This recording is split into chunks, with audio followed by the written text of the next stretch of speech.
Hello dear students, welcome to Sri Academy of Science Karad.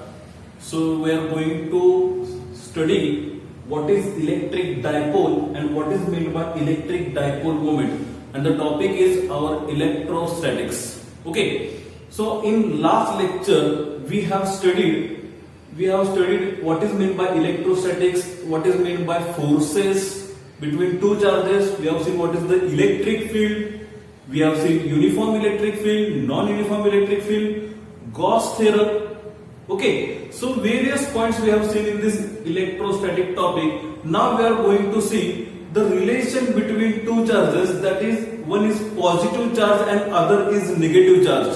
They combine and the form dipole.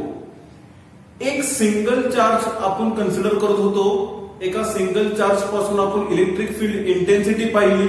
त्याच्यामध्ये दुसरा charge घेऊन आलो की आपण तिथं फोर्सेस पाहिले बिटवीन टू चार्जेस. मग both are the similar charges, we will see repulsion between them. आणि दोघांच्या मध्ये जर आपण अपोजिट चार्जेस पाहिले, we are seeing attractive forces. Okay, म्हणजे सिमिलर चार्जेस रिपल्सिव्ह फोर्स आणि डिफरंट चार्जेस अट्रॅक्टिव्ह फोर्सेस. बरोबर, we have seen the formula also. So today we will see what is electric dipole and then we will see what is dipole moment. Okay, मग आता तुम्हाला dipole म्हणजे काय हे पहिल्यांदा समजलं पाहिजे. मग आता आपल्याला माहित असेल की मोनो कशाला म्हणतो, डाय कशाला म्हणतो, ट्राय कशाला म्हणतो. बरोबर, आता मोनो म्हणलं की सिंगल आलं, सिंगल. मोनो म्हणलं की सिंगल, डाय आलं की डबल. मोनो म्हणलं की सिंगल, डाय आलं की डबल, ट्राय म्हणलं की ट्रिपल. ट्राय म्हणलं की ट्रिपल. मग आता तो मोनो काय असेल, डाय काय असेल, ट्राय काय असेल, ह्याच्याशी घेणं देणं नाहीये. म्हणजे दिलंय ते आपल्याला घ्यायचं आहे. मग आता इथं त्यांनी काय सांगितलंय, डायपोल सांगितलंय. म्हणजे पोल जो तुम्हाला दिलाय तो पोल कशाला दिलाय, तर डायपोल दिला. डाय म्हणजे काय आले, दोन चार्जेस आले. बरोबर, मग आता त्यासाठी इथं मी डायग्राम ड्रॉ केलेले आहे बघा. इथं मी एक चार्ज कन्सिडर केलाय तो म्हणजे मायनस क्यू. इथं मी एक चार्ज कन्सिडर केलाय तो म्हणजे प्लस क्यू. हे दोन्ही चार्जेस ज्या वेळेला एकत्र असतात त्यावेळेला त्याला आपण काय म्हणतोय, डायपोल. मग कोणाचा डायपोल, तर इलेक्ट्रिक डायपोल. मग what is mean by electric dipole, a pair of equal and opposite charges separated by finite distance is called electric dipole. Sorry, समजलं मी काय म्हणतोय. अ pair of equal and opposite charges म्हणजे तुम्हाला pair घ्यायचे. कुणाची pair घ्यायचे, opposite चार्जेसचा pair consider करायचा. बरोबर, मग एक मायनस क्यू आणि एक plus Q. A pair of equal and opposite charge म्हणजे ह्याची पण व्हॅल्यू तुम्हाला तेवढीच पाहिजे, ह्याची पण व्हॅल्यू तुम्हाला तेवढीच पाहिजे. म्हणजे या दोघांचा मॅग्निट्यूड काय पाहिजे, सेम. म्हणजे हा जर 5 कुलम असेल तर हा पण तुम्हाला 5 कुलमच मिळायला पाहिजे. म्हणजे एक आपला असेल प्लस 5 कुलम, दुसरा असेल आपला मायनस 5 कुलम. बरोबर, equal and opposite charges separated by finite distance is called electric dipole. म्हणजे दोघांच्या मध्ये आपल्याला एक डिस्टन्स घ्यायचा आहे आणि तो डिस्टन्स म्हणजे किती घेतोय आपण, 2l. मग तो फायनाइट डिस्टन्स म्हणजे किती येतं, 2l. Finite distance 2l is called electric dipole. बरोबर, a pair of equal and opposite charges separated by finite distance 2l is called electric dipole. म्हणजे दोन चार्जेस घेतोय, equal magnitude but opposite signs plus आणि minus. बरोबर, आणि त्यांच्यामधला distance किती मिळतोय, तर 2l. मग अशा पेअरला आपण काय म्हणतो, it is called as a electric dipole. बरोबर, मग आता मायनस क्यू ला मी म्हणतो let A be the point, आणि जिथं प्लस क्यू प्लेस केला त्याला मी म्हणतो let B be the point. आणि सेंटर ऑफ द डायपोलला मी काय म्हणतो, ओ. सेंटर ऑफ डायपोलला काय म्हणतो इथं, ओ पॉइंट. म्हणजेच तुम्हाला AO आणि OB हा किती मिळणार, तर AO is equal to L. Similarly OB is equal to L and therefore AB किती मिळेल, 2L. L plus L 2L. Got it my point. ठीक आहे, म्हणजे हा झाला तुमचा इलेक्ट्रिक डायपोल, त्याची डेफिनेशन आणि त्याची ही डायग्राम. बरोबर, a pair of equal and opposite charges separated bye a finite distance 2L is called electric dipole. समजलं इथपर्यंत? बरोबर. पुढे 3 स्टेटमेंट आपल्याला बघायचे. ह्या सगळ्या डेफिनेशन्स आहेत. हे 2 मार्कासाठी क्वेश्चन तुम्हाला असू शकतो. What is electric dipole and what is electric dipole moment. मग तुम्हाला ते स्टेटमेंट लिहावं लागेल. किंवा what is axial line, what is equatorial line. बरोबर. मग पहिल्यांदा हे समजून घेऊया. बरोबर. आता काय म्हणलंय? Line joining the 2 charges is called dipole axis. आपल्याला ऍक्सिस माहित असेल, आपल्याला एक्स ऍक्सिस माहित आहे, वाय ऍक्सिस माहित आहे. बरोबर. मग आता बघा मी इथे डायग्राम ड्रॉ करतो. सपोज हा आपला एक्स ऍक्सिस असेल, हा आपला वाय ऍक्सिस असेल. बरोबर. तर ह्या ऍक्सिस वरती आपण आता काय केलाय? इथे एक डायपोल प्लेस केलाय. हा आपला डायपोल आहे. इथं ए पॉइंट आहे, इथं बी पॉइंट आहे. बरोबर. मग आता फक्त मी एवढंच म्हणतोय, लाईन जॉइनिंग द 2 चार्जेस, म्हणजे ही जी लाईन आहे, ही जी लाईन आहे, line joining the 2 charges is called dipole axis. म्हणजे तुम्हाला हा काय मिळाला? डायपोलचा ऍक्सिस मिळाला. म्हणजे बघा आता हा एक्स ऍक्सिस आहे, इकडे वाय ऍक्सिस आहे, त्या ऍक्सिस वरती आपण डायपोल प्लेस केलाय. मग आता एक लाईन मी कन्सिडर केली, ते दोन्ही चार्जेसला काय झाले? इंटरसेप्ट झाले. बरोबर. म्हणजे एक लाईन मी अशी ड्रॉ केली की त्या लाईन मध्ये मला दोन्ही चार्जेस मिळाले. बरोबर. म्हणजे सपोज ही एक लाईन आहे माझ्याकडं आणि इथे एक चार्ज आहे, इथे एक चार्ज आहे, असे 2 चार्जेस त्या एकाच लाईन वरती मिळाले. अशा लाईनला काय सांगतो? It is called as a dipole axis. बरोबर. त्याच्यानंतर ऍक्सियल लाईन. आता इथं ब्ल्यू लाईन जी आहे ती म्हणजे डायपोल ऍक्सिस. एक लाईन जॉइनिंग द 2 चार्जेस, म्हणजे 2 चार्ज, एक लाईन आपल्याला अशी घ्यायची की ते 2 चार्ज तुमचे काय आले पाहिजे? एकाच लाईन वरती आले पाहिजे. पण तशा लाईनला आपण काय म्हणतो? It is called as a dipole axis. त्याच्यानंतर दुसरं डेफिनेशन काय आहे? A line passing through the dipole axis is called axial line. म्हणजे रेड लाईन बघा, आता हा तुमचा एक्स ऍक्सिस आहे. बरोबर.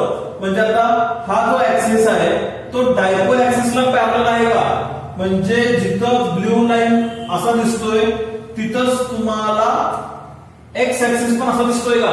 म्हणजे ते दोघे एकमेकांना काय आहेत? दोघे एकमेकांना पॅरलल आहे.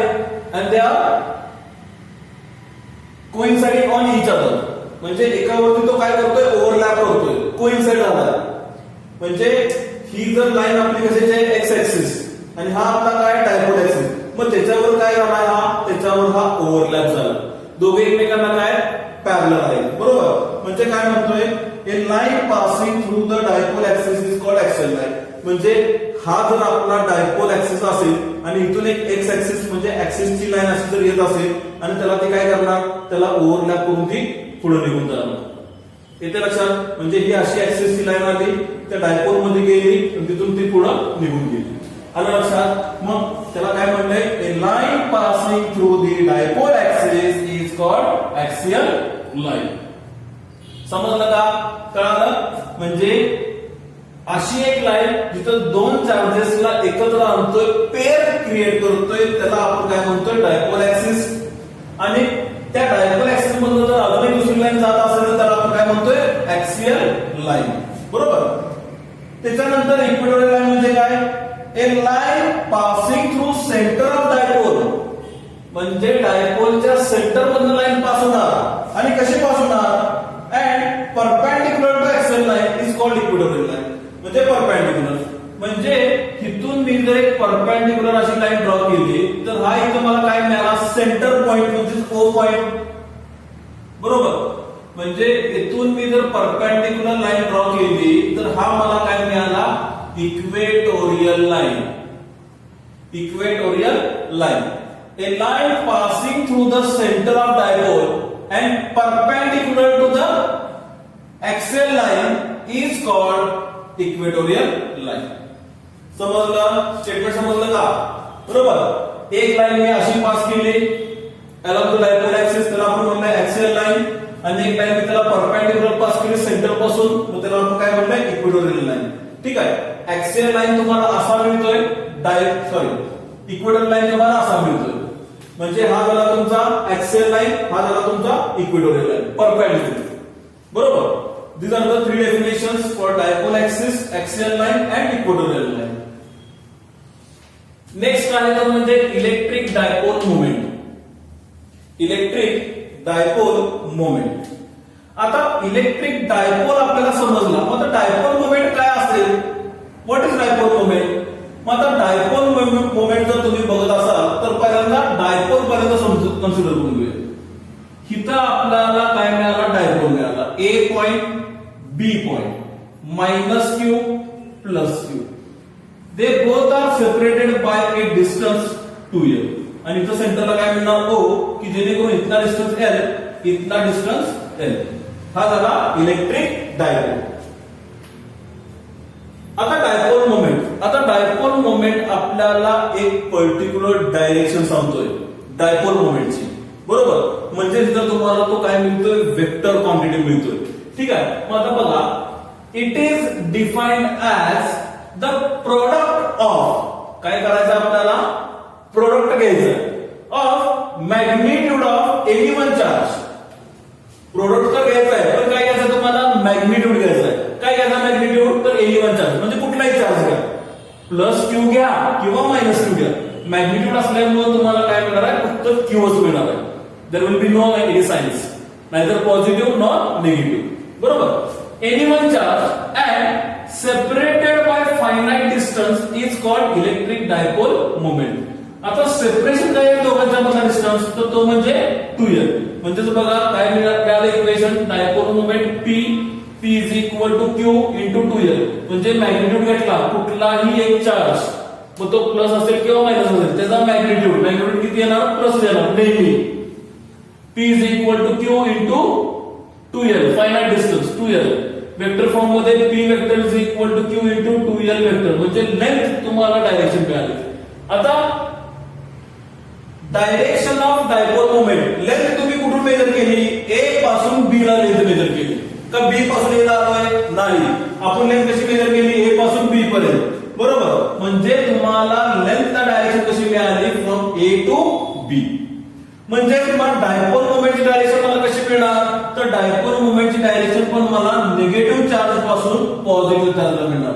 म्हणजेच P vector is directed from minus q to plus q. समजलं? क्वेश्चन तुम्हाला एमसीक्यू मध्ये विचारला, what is the direction of dipole moment? मग ती A टू B असेल, B टू A असेल, असं ऑप्शन वगैरे काहीतरी असेल. मग तुम्हाला काय सांगायचं आहे? जिथं मायनस क्यू आहे तिथून तुम्हाला प्लस क्यू कडे जायचं आहे. म्हणजे direction of dipole moment is from minus q to plus Q. वाटलं तर ते मी इथे लिहितो. Dipole moment P vector is directed from minus q to plus q. हे लय महत्वाचं आहे. हे वेक्टरची क्वांटिटी तुम्हाला दाखवतोय P वेक्टर फॉर्म मध्ये, आणि त्याची डायरेक्शन कशी आहे? तर from minus q to plus q, that is from A to B. Minus q to plus q P वेक्टरची डायरेक्शन, बरोबर? म्हणजे समजलं what is dipole moment? It is the product of magnitude of any one charge and separated by a finite distance is called electric dipole moment. मग किती charge आहे? Q एवढा charge आहे. Distance किती आहे? तर 2l, म्हणजे Q इंटू 2l. म्हणजेच काय? इलेक्ट्रिक डायपोल मोमेंट म्हणजेच P. हे झालं मॅग्निट्यूडचं इक्वेशन. वेक्टर फॉर्म मध्ये equation P vector is equal to Q into 2l vector. लेंथची डायरेक्शन कशी आहे? तर फ्रॉम A टू B, बरोबर? याची direction A to B. P vector म्हणजेच काय? तर डायपोल मोमेंटची डायरेक्शन. मग डायपोल मोमेंटची डायरेक्शन कशी आहे? From minus q to plus q, minus q to plus q. समजलं? मग त्याचबरोबर या फॉर्म्युला वरून मी एसआय युनिटचा फॉर्म्युला घेतला. चार्ज कशामध्ये मेजर करतो? कुलंब मध्ये. लेंथ कशामध्ये मेजर करतो? मीटर मध्ये. म्हणजेच काय मिळाला? कुलंब मीटर. कुलंब मीटर. समजलं इथपर्यंत? तर पॉज करा आणि ह्या सगळ्या डेफिनेशन्स लिहून घ्या. हे तुमचे नोट्स आहेत. Electric dipole, dipole axis, axial line, equatorial line, आणि त्याचबरोबर इलेक्ट्रिक डायपोल मोमेंट. मग ही डायग्राम ड्रॉ करा, डेफिनेशन्स लिहा, इक्वेशन लिहा, एसआय युनिट लिहा, बरोबर? पॉज करा आणि हे नोट डाऊन करून घ्या. पॉज करून नोट डाऊन करा. पॉज करून नोट डाऊन करा.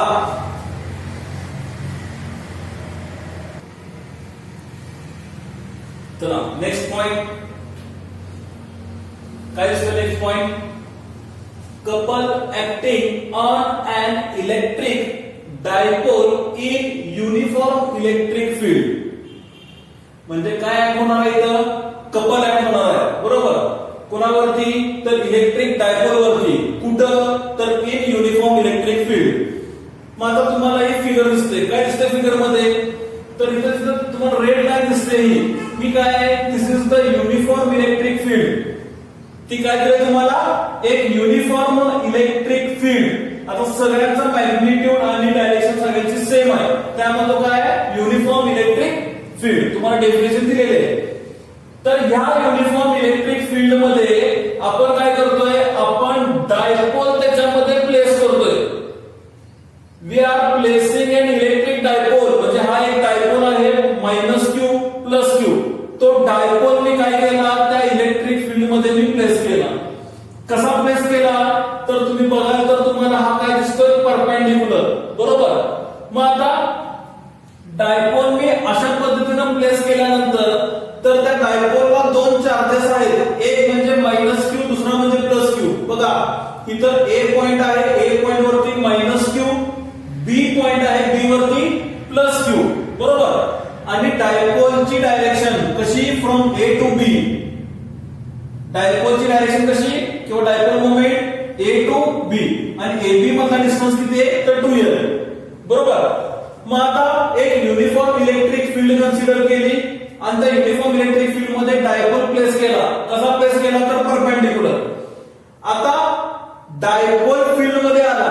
मग डायपोल फील्ड मध्ये आला म्हणजे डायपोल बरोबर दोन चार्जेस त्या फील्ड मध्ये आले. दोन चार्जेस त्या फील्ड मध्ये आले आणि त्या चार्जेस वरती काय झालं? Due to this electric field त्या चार्जेस वरती फोर्स ऍक्ट झाला. तुम्हाला इलेक्ट्रिक फील्डची डेफिनेशन आठवत असेल, तिथं एक फॉर्म्युला तुम्हाला इलेक्ट्रिक फील्ड साठी दिला होता. तिथं तुम्हाला फोर्सचा फॉर्म्युला पण मिळतोय, बरोबर. मग आता ज्या वेळेला चार्जेस इलेक्ट्रिक फील्ड मध्ये येतात तर त्या चार्जेस वरती फोर्स ऍक्ट होतो, बरोबर.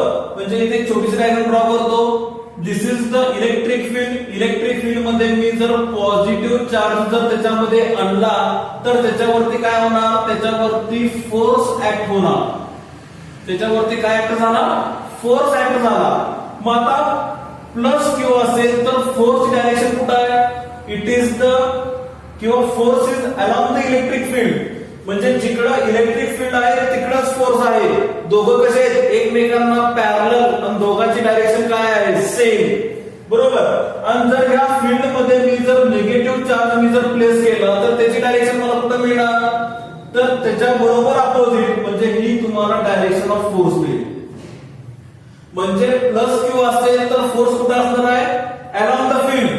-q असेल तर फोर्स कुठे असणार आहे? In the opposite direction of the field. म्हणजे फील्ड जर इकडे जात असेल तर फोर्स तुम्हाला इकडे मिळेल -q साठी. +q असेल तर दोघांची डायरेक्शन काय राहणार? सेम. मग तेच मला इथं लागू होणार. मग आता डायपोल म्हणलं की दोन चार्जेस आले, +q -q. मग आता त्याच्यावरती काय होणार? त्याच्यावरती फोर्स ऍक्ट होणार आणि त्या फोर्सची डायरेक्शन तुम्हाला अशी मिळेल. त्या फोर्सला डायरेक्शन कशी मिळेल? Along the electric field. +q आहे, -q असेल तर डायरेक्शन कुठे असणार आहे? In the opposite direction of the field. मग आता फोर्सचा फॉर्म्युला काय आहे? फोर्स कुणाला ऍक्ट झाला? चार्जला ऍक्ट झाला. कुणामुळे ऍक्ट झाला? फील्डमुळे. म्हणजे F is equal to QE. हा तुमचा फॉर्म्युला आहे. F is equal to Q into E. मग आता इथं कोणता चार्ज आहे? प्लस. म्हणजे F is equal to +q into E. इथं काय येणार? इथं येणार force F is equal to -q into E, बरोबर. म्हणजे हा फॉर्म्युला तुम्हाला इथं मिळतोय F is equal to -QE आणि F is equal to +QE, बरोबर. आता हा झाला इथं फॉर्म्युला. त्याचबरोबर तुम्हाला फोर्सेस मिळाले at point be on point A, बरोबर. मग आता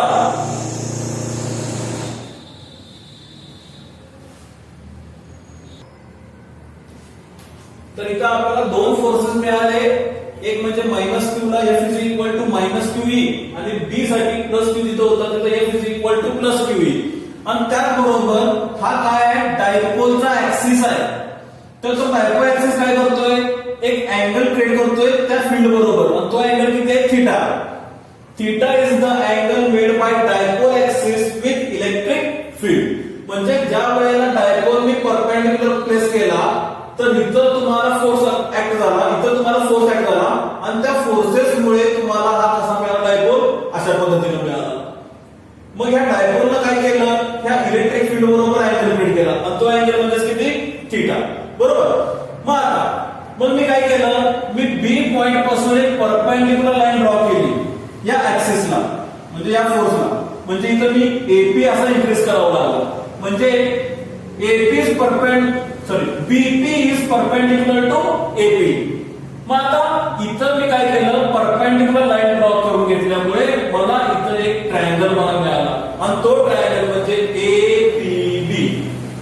ट्रायंगल एपीबी. आता इथं तुम्हाला फोर्सेस मिळाले. बरं, फोर्सेस कसे आहेत रे, फोर्सेस दोन्ही पण सेम आहे. जर त्याचा मॅग्निट्यूड मी जर म्हणलं F is equal to QE, F is equal to QE magnitude. बरोबर. म्हणजे दोन्ही पण फोर्सेस इक्वलच आहेत. बरोबर. मग आता दोन्ही फोर्सेस इक्वल असल्यामुळे ते मला असं अशा पद्धतीने काहीतरी दिसेल का, बघा बरं. तर मला हे अशा पद्धतीने दिसतंय. इथं मिळाला मला एक फोर्स, इथं मला मिळाला दुसरा फोर्स. पण दोन्ही फोर्सेस काय आहेत, दोन्ही फोर्सेस सेम आहेत. बरोबर. मी असं म्हणू शकतो F1 is equal to F2. इथं तुमचा पॉइंट कुठला आहे, बी पॉइंट. इथं तुमचा पॉइंट कुठला आहे, ए पॉइंट. आणि या दोघांच्या मधला डिस्टन्स किती आहे, 2L.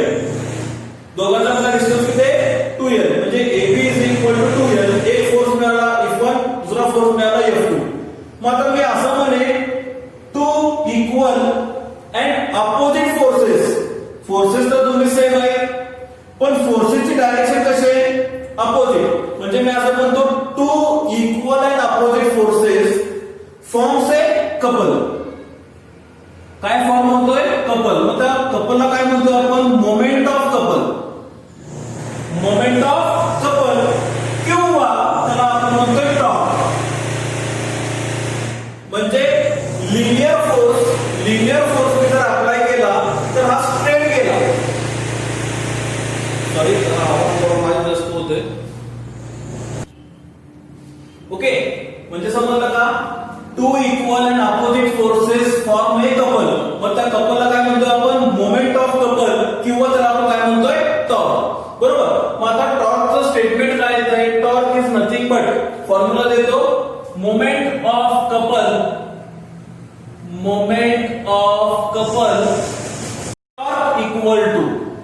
Torque equal to magnitude of any one force. Magnitude of any one force म्हणजे त्याला मी F म्हणतो, into perpendicular distance between two forces. Perpendicular distance between two forces.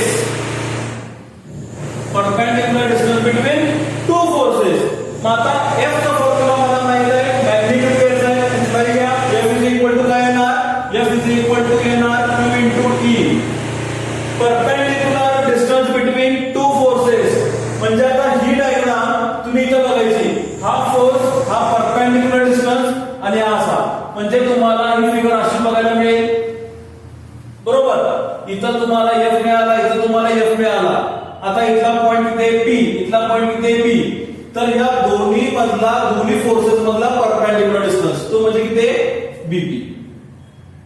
मग हा डिस्टन्स मला मिळाला. पण त्याची व्हॅल्यू मला माहित आहे का, मला AB माहित आहे, आणि AB किती आहे, 2L. बरोबर. AB माहित आहे 2L, पण हा डिस्टन्स माहित नाही. पण त्याचबरोबर परपेंडिक्युलर असल्यामुळे मला इथं 90 मिळाला, आणि डायपोल ऍक्सिसचा अँगल किती क्रिएट केला, थीटा. जर इथं अँगल थीटा असेल तर हा अँगल किती मिळणार, थीटा.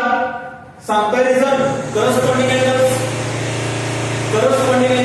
इथं जर थीटा असेल तर इथं पण तुम्हाला काय मिळणार, थीटा. मग आता considering triangle, torque का टो करूया, from triangle APB, from triangle APB, sin theta is theta is equal to opposite to the hypo. Opposite म्हणजे कोण? BP upon AB. AB म्हणजे किती? 2L. Sin theta is equal to BP upon 2L. And therefore equation मी जर arrange केलं, BP is equal to 2L sin theta. मग ती value मी जर put केली, किती येणार? Torque is equal to Q into E into 2L sin theta. पण आता Q आणि 2L जर बघितलं तर काय दिसतंय रे? मगाशी एक फॉर्म्युला तुम्हाला मिळाला होता त्या स्टेटमेंट साठी. काय स्टेटमेंट होती? तर इलेक्ट्रिक डायपोल मोमेंट. मग इलेक्ट्रिक डायपोल मोमेंट म्हणजे काय? P is equal to Q into 2L.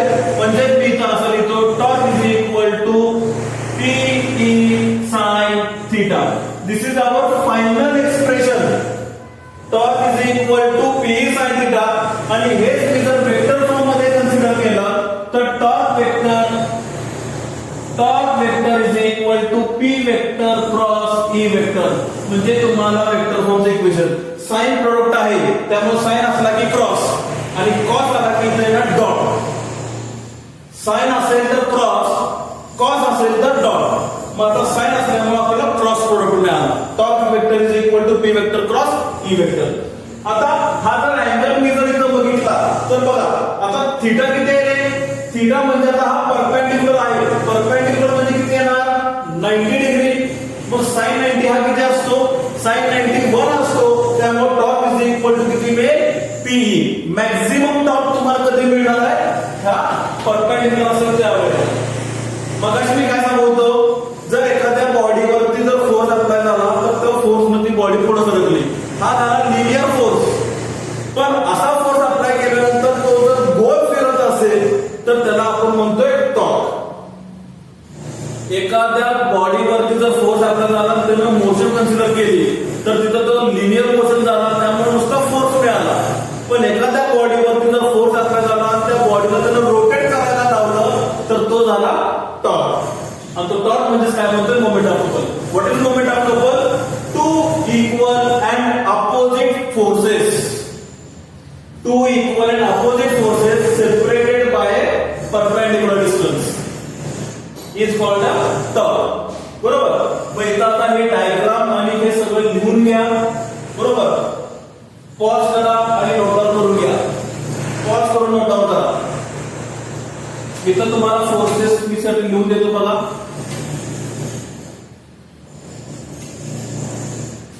तर इथं लिहायचं आहे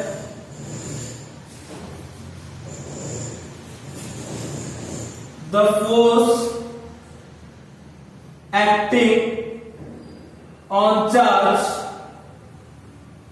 plus Q at B is F is equal to QE. F is equal to QE.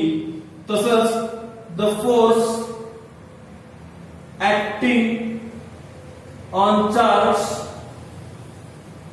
minus Q at A is F is equal to minus QE.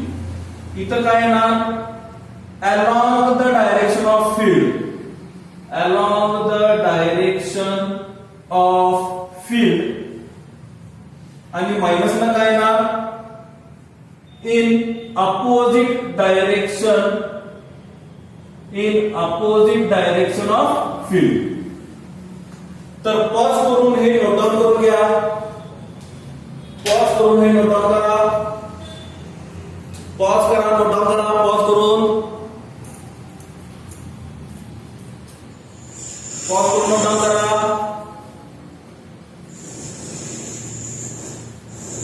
Okay. तर आजचं lecture आपण आज इथंच थांबवतोय की जिथं आपण पहिल्यांदा डेफिनेशन्स पाहिल्या. What is electric dipole, what is electric dipole moment, आणि त्याच्यानंतर पाहिलं ते म्हणजे छोटंसं derivation couple acting on an electric dipole in uniform electric field. ठीक आहे. ही डायग्राम आहे आणि त्याचं हे थोडं एक्सप्लेनेशन, थोडं डेरिव्हेशन आहे. शॉर्ट डेरिव्हेशन आहे. त्याला आपण आयएमपी करायला सांगितलंय. तुम्ही ते आयएमपी करून घ्या. Very important derivation. इथं तुम्हाला 3 मार्कासाठी हा क्वेश्चन असू शकतो. Couple acting on electric dipole in uniform electric field. मग तिथं टॉर्कचं इक्वेशन किती आहे? Torque is equal to P into E sin theta. Torque म्हणजे काय? फोर्स अप्लाय झाला, रोटेशनल मोशन त्याला दिला. पी म्हणजे काय इलेक्ट्रिक डायपोल मोमेंट, ई म्हणजे काय uniform electric field, sine theta मध्ये theta is the angle between dipole axis and electric field, dipole axis and electric field. समजलं. त्याचबरोबर डायपोल जर परपेंडिक्युलर प्लेस केला तर अँगल 90 डिग्री मिळाला आणि sin 90 इज इक्वल टू 1 म्हणजे तुम्हाला टॉर्क किती मिळाला maximum torque, torque is equal to P. बरोबर. कधी हे जर परपेंडिक्युलर प्लेस केला तर समजा डायपोलनी जर पॅरलली प्लेस केला, डायपोल जर पॅरलली प्लेस केला तर ह्या दोघे एकमेकांना पॅरलल आहेत. पॅरलल असल्यामुळे अँगल किती मिळाला थीटा इज इक्वल टू 0 आणि sin 0 हा किती मिळणार 0 म्हणजे टॉर्क किती मिळणार 0. मग ज्या वेळेला पॅरलल असेल theta is equal to 0 torque 0, ज्या वेळेला परपेंडिक्युलर असेल थीटा 90 डिग्री टॉर्क मॅक्झिमम, ज्या वेळेला डायपोल अँटी पॅरलल म्हणजे इलेक्ट्रिक फील्ड इकडे डायपोल इकडे बरोबर म्हणजे अँगल किती मिळाला 180 degree, torque 180 is equal to पुन्हा 0 आणि पुन्हा परपेंडिक्युलर 270, पुन्हा परपेंडिक्युलर म्हणजे मॅक्झिमम टॉर्क. बरोबर. म्हणजे थीटा इज इक्वल टू 0 और theta is equal to 180, torque is equal to 0 आणि त्याचबरोबर थीटा इज इक्वल टू 90 और theta is equal to 270, torque is equal to P maximum torque. समजलं. तर आजचं लेक्चर आवाज आपण इथंच थांबवतोय. थोडे जरा प्रॉब्लेम्स पण आहेत, तिथं जरा थोडं काम चालू असल्यामुळे तुझा आवाज किंवा नॉईज त्याच्यामध्ये येतोय, त्यामुळे लेक्चर मी इथंच थांबवतोय आणि पुढचं लेक्चर मी तुम्हाला उद्या देईन आणि तो म्हणजे आपला शेवटचा पॉईंट असेल electric field intensity at a point on the axial line as well as on the equatorial line. 2 derivations आहेत ते पण इम्पॉर्टंट आहेत. ओके. तर आजचं लेक्चर जर तुम्हाला आवडला असेल तर प्लीज या व्हिडिओला लाईक करायला विसरू नका आणि त्याचबरोबर जर चॅनलला सबस्क्राईब केलं नसेल तर या चॅनलला सबस्क्राईब करा. बरोबर. आणि त्याचबरोबर तुम्ही तुमच्या मित्रांच्या बरोबर तुम्ही शेअर करू शकता. Hope so you have like the lecture. मग आज आपण इथंच थांबतोय. उद्या भेटूया दुसरं लेक्चर.